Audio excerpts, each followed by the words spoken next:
Hello，大家好，我係 Michael 啊！依家我已經嚟到呢個樓盤嘅樓下啦嚇。今日同大家介紹係萬城國際呢個樓盤咧，佢離深圳14號線只要3公里呢個路程。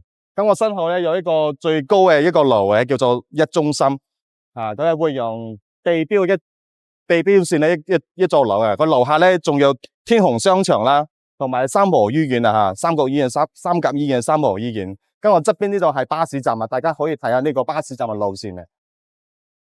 咁5號線從惠陽高鐵站呢個位置係到惠陽清關中心呢個總站嘅吓，咁從168A 線係沙田東澳村到呢個亨治汽車站嘅吓，咁仲有336呢條線係惠陽高鐵站到呢個多彩硅谷呢個總站嘅吓，咁仲有368呢條線濱海公園係到大亞灣嘅吓，咁佢到呢個惠陽西關公交站嘅呢個位置嘅。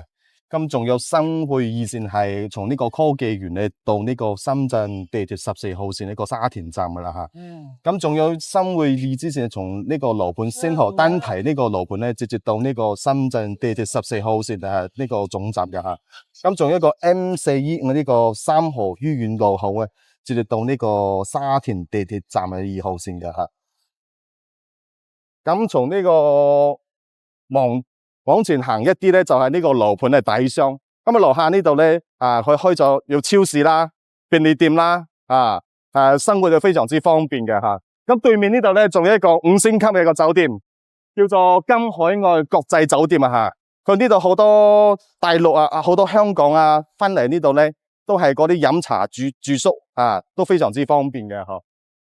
咁依家咧，我哋呢個位置咧，就係萬城國際呢個樓盤呢個大門啦，大家可以睇得到，從呢度入去嚟。咁呢度咧仲係呢個萬城國際呢個仲有一個會所啦呢度側邊有一個會所嘅。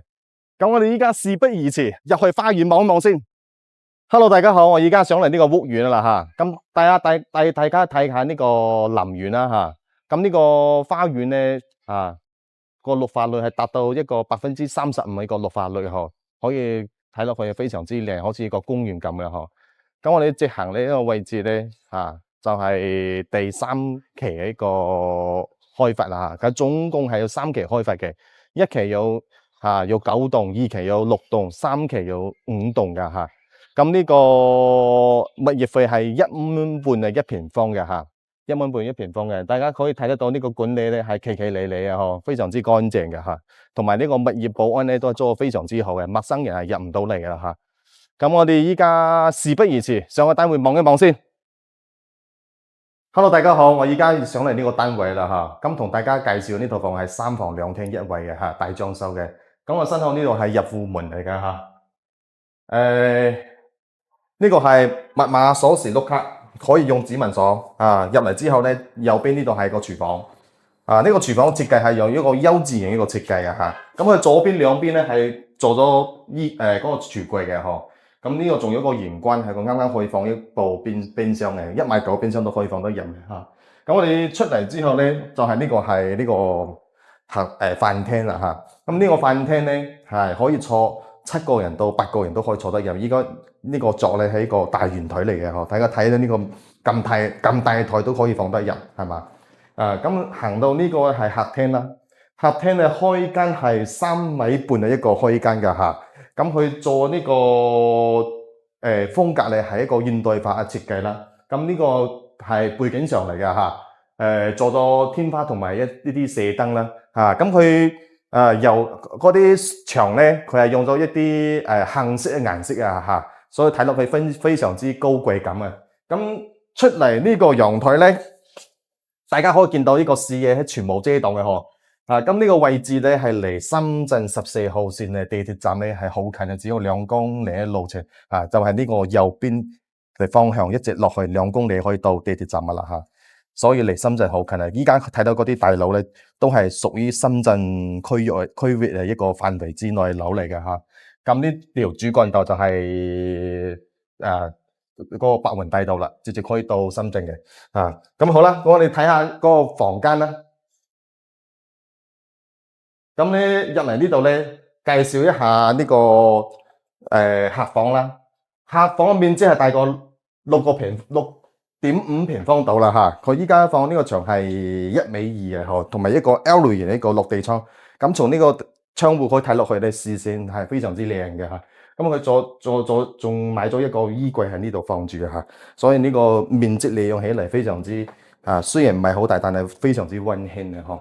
咁出嚟呢度位置咧，呢個就係呢個房啦，呢個都係客房嚟嘅。咁呢個客房同頭先個房間差唔多，比頭先大咗少少七個平方度。咁呢個咧都係一個飄窗呢個窗戶睇落去視野都非常之採光好嘅嚇。咁我哋再睇下主人房啦。咁主人房面積就大啦好多啦，佢係總共有10個平方度嘅一個面積嘅。咁呢度佢放一個1.5米嘅一個呢個牆，同埋呢個做呢個飄窗咁呢個視線都係一樣嘅，非常採光都好嘅。可以睇得出呢套房3個房間嘅採光都非常之好咁呢度咧佢仲買咗一個衣櫃仲呢個做咗一個衣櫃嘅。咁呢度行喺呢度嚟就係講下呢個洗手間啦。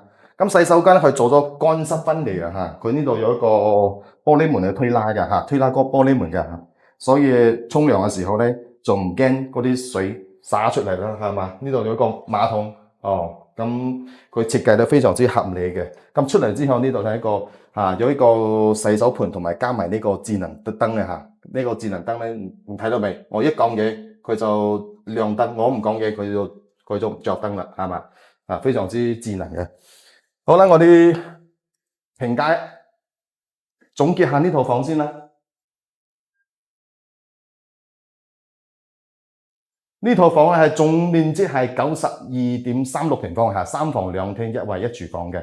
咁業主報價咧係71萬，首付係15萬，可以貸56萬，月供係2500，單價係7553精裝修嘅。咁呢套房係以前咧嚟話咧，1平方起碼賣到18000嘅因為佢離深圳14號線係非常之近嘅，佢係離連深一線連深片區一個樓盤嚟嘅咁依家呢個價錢業主係虧本買嘅，係虧好多錢買嘅。咁大家覺得呢套房點呢？喺我下方評論區評論一下啦。